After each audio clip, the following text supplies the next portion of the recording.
அனைவருக்கும் இனிய வணக்கங்கள். 11/9/2009 ஆகிய இன்றைய தினம் நீயா நானா நிகழ்ச்சியில் நடந்தது என்ன?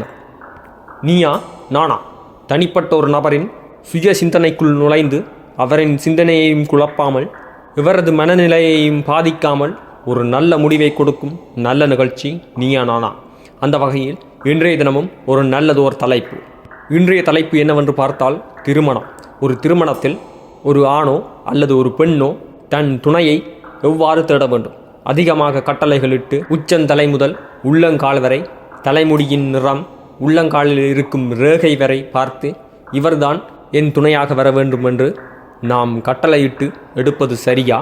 அல்லது எந்த எதிர்பார்ப்பும் இல்லாமல் வருகின்ற நபருடன் சேர்ந்து சகஜமாக பழகி அவருக்கு ஏற்றால் போல் நம்மை மாற்றி, நமக்கு ஏற்றால் போல் அவரை மாற்றி இருப்பது சரியா?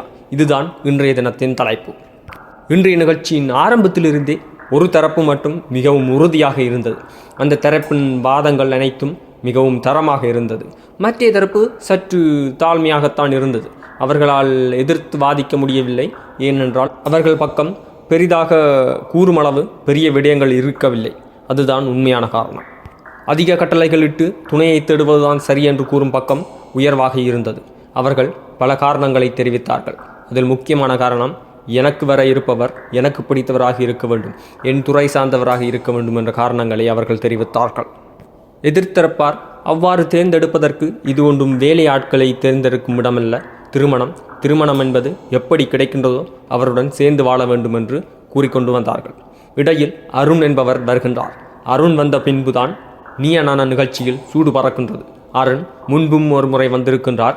இவரின் பேச்சு திறமை எதிரில் நிற்பவரை பேச விடாது என்பது அனைவரும் அறிந்த ஒரு உண்மையாகும். இவர் வந்து கட்டளைகள் இடுவது மிகப்பெரிய தவறு என்று பல காரணங்களை கூறினார். அன்பு, காதல் இவற்றை பற்றி பல விளக்கங்களை கொடுத்தார். எதிர்த்தரப்பினர் வாய் மூடி காது திறந்து கேட்டுக்கொண்டிருக்கும் அளவு மிகவும் அழகாக தன் தரப்பு நியாயங்களை கூறத் தொடங்கினார் அருண். சில நிமிடங்களுக்கு நீயா நானா கோபியே ஒரு இடத்தில் போய் இருந்து விட்டார். அவர் எங்கு இருக்கின்றார் என்றே தேடாத அளவுக்கு அருண் கையிலேயே நீயா நானா ஒப்படைக்கப்படுகின்றது.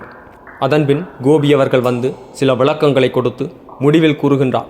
அதாவது, நம்முடைய முன்னோர்களுடைய காலம் எப்படி இருந்தது, இப்பொழுது எதை நாம் இழந்திருக்கின்றோம் என்று பல விளக்கங்களை கொடுத்து கட்டளைகள் இடுவது சரிதான், இருப்பினும் கிடைத்ததை ஏற்றுக்கொண்டு சகித்து வாழும் தன்மைதான் முக்கியம் என்று மிகவும் அழகாக கூறி இன்றைய நிகழ்ச்சியை முடிக்கின்றார் கோபி. இதுபோன்ற ஒரு நல்ல வீடியோவுடன் மீண்டும் உங்களை சந்திக்கின்றேன். இதுபோன்ற சுவாரஸ்யமான வீடியோக்களை தெரிந்து கொள்வதற்காக நீங்கள் எங்கள் சேனலை சப்ஸ்கிரைப் செய்யவும். நன்றி, வணக்கம்.